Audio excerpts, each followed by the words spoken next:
This segment is going to cover a universal wrist immobilizer. It has a very sturdy palmar and dorsal support, and so it's universal. We don't need to take measurements. We'll go through the fitting process on this. We would open this up so the Velcro straps are as long as they can be.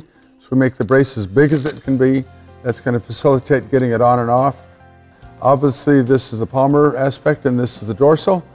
One of the real key considerations in fitting any type of immobilizer like this with a dorsal support is that we do not want this dorsal support to impinge on the bony prominence on the wrist, called the styloid process. So we want to make sure it's to the inside of that, not hitting on that bony prominence.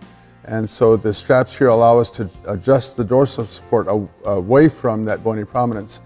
So we'll just ask our patient, oh, there's extra padding here in the palm of the hand to make that more comfortable and more supportive. So we've got it opened up. We'll just ask our patient to slip her hand in there, and it's automatically going to seat right into the palmar area. We're going to hold it there and then make sure that we know where the styloid process is, so I can palpate for that. And I'm going to bring the dorsal support away from that so it follows right along her arm. And the first straps I'm going to adjust there for it's going to be this one and this one.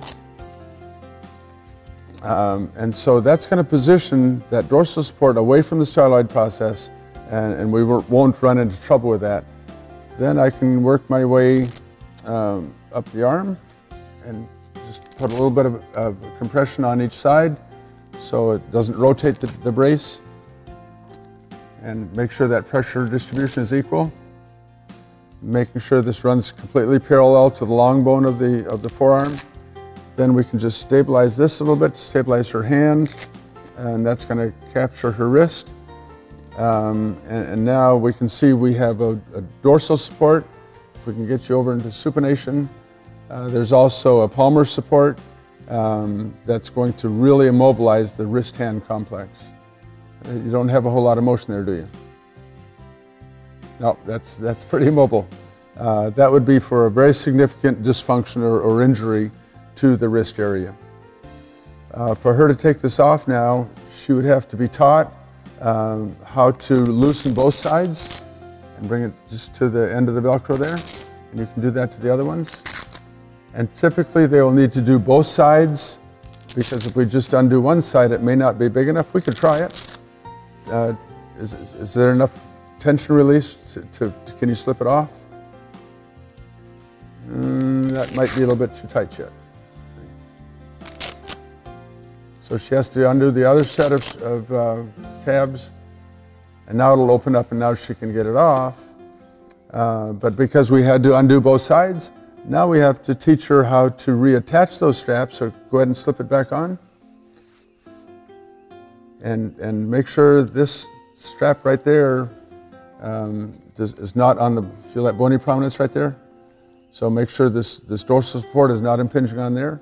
So hold that if you can, and then just snug that down just a little bit. Don't do it all on one side, do the other side first. There we go. So we keep that compression to both sides. And actually, if this side is too tight, you see what happened? It rotated over that styloid process. So this side was too tight, this side was too loose. So she had to readjust the tension to make sure the dorsal support was not on that bony prominence. That looks excellent, perfect.